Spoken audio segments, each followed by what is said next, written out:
Next on Worcester News tonight, a big break in the murder of Vanessa Markov. The district attorney releasing DNA information. Plus, warmer temperatures bring maple syrup season in early. How one local farm is staying ahead. Good evening, everyone. Thank you for joining us for our 6 o'clock news update. I'm Brittany Schaefer. We begin tonight with a break in the Vanessa Markov investigation. Today, authorities announced they have a description of a person of interest in the case. Markov was killed in August of last year, and her case remains unsolved. Our Andy Madison was at the press conference today and has more on the update. Andy? Well, good evening, Brittany. This is a case that has gotten nationwide attention from Vanessa Markov from this area, living in New York City, working for Google, was home over the weekend in the summer. And 6 months from that point, they still are trying to figure out the case. They have released little information, but today they are hoping today's announcement is a very big break in the case. We have an update into the investigation of Vanessa Markov's murder. 6 months after Vanessa Markov was killed in Princeton, there have been no arrests or named suspects. But Thursday, District Attorney Joseph Early Jr. says new evidence could help investigators find Vanessa's killer. We have the person's DNA. We have a DNA profile. We don't have their name. Early says they are looking for a Hispanic or Latino man in his 30s who had short hair and scratches on him on the day of the attack. He spoke to the media for the first time in several months about the case, saying they came up with the description based on DNA analysis and witness statements. I'm not going to tell you where the DNA was recovered from, but we feel that this DNA is from our person of interest. And we're very comfortable putting out a description of what he looks like, the car he was driving, the condition that he was in that day. Markov had been living in New York City and was home for the weekend visiting family, circumstances which have led many to wonder about her killer. Signs around town call for justice for Vanessa, and residents are hoping this new information is a sign justice is coming. Having a wife that likes to go out and walk and jog, and kids that want to go out and play, to have it unsolved is a little bit troublesome. Maybe this person in town here, when he live around us, we don't know him. The district attorney would not say where that DNA was recovered from. Now, there has been a lot of talk about a similar case with a jogger in New York City happened around the same time as Vanessa Markov's murder. They said that that DNA is not a match and that person is not a person of interest in this case. They're only calling him a person of interest. They stopped short of saying suspect, but they are still hoping that this information will lead to a big break in the case. Brittany? Andy, thank you. The description of the person of interest in the murder of Vanessa Markov has many similarities to the description of a suspect who assaulted 2 joggers back in June of 2016 in Northborough and Westboro. Back on June 23rd, police were handing out flyers to the public in search of a Hispanic male in his early 30s with short hair and an athletic build. Northborough Police Chief William Liver says a female jogger noticed the man was running after her and grabbed her from behind, but then left due to cars passing by. A similar incident happened later that day in Westboro with the same male description. Westboro Police Chief Alan Gordon says the suspect was never caught. Certainly, I mean, there are some similarities. You know, we did investigate, and we had the detectives that were walking the area. It was right around Lake Chauncey, and we did share the information with the state police. Unfortunately, we were not able to identify anybody. Westboro police say, like the Markov investigation, they were also looking for an SUV during the incident. Gordon says he has been in close contact with the district attorney. At one point, I know the district attorney's office and the state police detectives, you know, they have put many, many hours into this. And again, we've worked with them. We have shared our information, and you know, I know they want closure as much as everybody else does on this case. Gordon says this update gives him hope they will be able to positively identify the person responsible.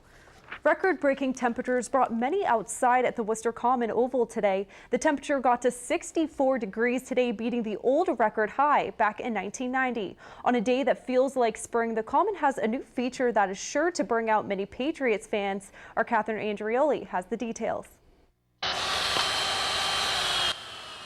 It may feel like spring, but there's still ice on Wooster Common, and it's not on the skating rink.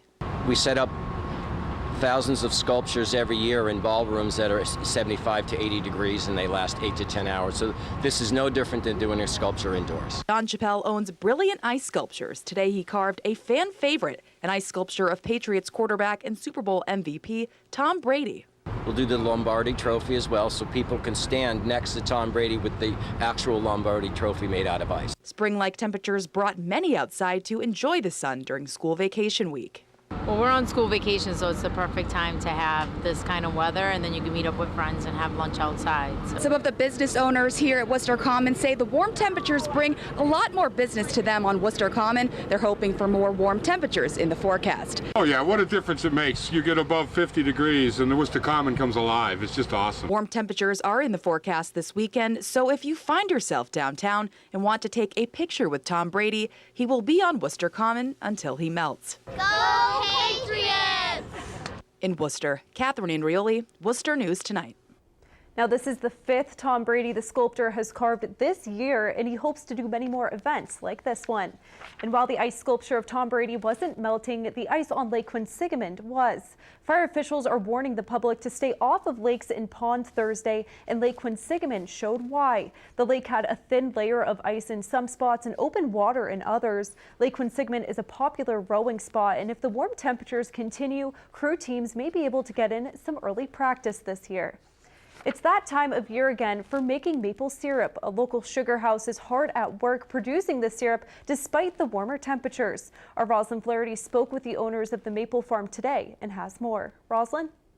According to the Massachusetts Maple Producers Association, sugaring starts in late February, but for one sugar house in Massachusetts, they have started tapping in early January, producing lighter and more maple syrup. A warm end to February may be enjoyable for some, but not if you're in the business of making maple syrup. When it is followed by a night without a freeze, it really launches the calendar forward and the trees are looking to bud. The Warren Farm and Sugar House in North Brookfield has been tapping trees since January. They say the ideal weather for maple sugaring is when nighttime temperatures are in the 20s and the daytime highs are in the low 40s. The pressure goes down at night. A little kind of a vacuum is formed inside of the tree that as the day temperature is warm, the sap can move and it wants to fill that vacuum, and it's literally pulled up by the tree. The farm has around 2,800 taps pumping sap from maple trees. Drill a hole in the tree, and then we have a pretty high-tech check valve spout that we tap in there, and it's connected to a tubing system. Now all the sap lines lead to this tank where it's held until it's ready to be boiled. All we're doing is taking the water away from maple sap, leaving it getting thicker, hotter, darker as it boils through my machine here, and it draws off a full density syrup. The sugar house says they don't just make syrup for breakfast favorites like pancakes, they also produce sauces and spice rubs. If a guy just came in and bought a quart of syrup at the end of the driveway, I'd be broke by June. And while warmer days may make the sugar house nervous their season will end early, they say the weather is different every year. You look, 5-10 days out and the temperatures go back to more average, normal situations, and the season will be extended along. Now they say 40 gallons of sap boils down to 1 gallon of syrup, and if all goes as planned, they can still chap the trees until April 1st. Brittany. Thank you, Roslyn. The Trump administration's new policy on transgender students is receiving pushback here in Massachusetts. Allison King has the story. It shows that this administration does not care about transgender people. Caden Mohammed, a transgender, is disappointed, though not surprised, to learn the Trump administration has issued new guidance rolling back federal protections for transgender students that allow them to use bathrooms corresponding with their gender identity. It's sending a terrible message, though, that this administration is going to do nothing to protect us, is going to do nothing to fight discrimination, and that they themselves might want to discriminate against us. When Trump was on the campaign trail, he told NECN's Sue O'Connell that Americans could expect progress in the LGBT community. That's your thing and other people have their thing. We have to bring all people together. Now the decision has split Republicans within Trump's administration and around the country. Do you support that? Well, I'm disappointed with the decision that the administration made to roll that back. Republican Governor Charlie Baker signed legislation last summer that allows people to use the public bathroom corresponding to their gender identity. We should all be proud of the fact that in Massachusetts we're doing the best we can to make sure that kids feel comfortable and feel safe in school and in our communities. Others applaud the Trump administration for repealing what they say is an unlawful Obama executive order. Because it violates the basic human dignity, modesty, and privacy, particularly of women and children. For Worcester News Tonight, I'm Allison King. February marks Black History Month. At an event celebrating Black history, the Worcester Police Department honored one of their own to show just how appreciated her service was. Chief Stephen Sargent honored retiring Detective Hazel Berry for her 36 years of service. Dozens gathered at the Worcester Senior Center for the event. City Manager at Augustus spoke about the former Director of Human Rights, Eleanor Hawley. He also explained how diversity makes the Worcester area thrive. Well, that is our news update for now. We'll have more news, sports, and weather tonight at 10 on Charter TV3 and on chartertv3.com. I'm Brittany Schaefer. Thank you for joining us, and have a great night.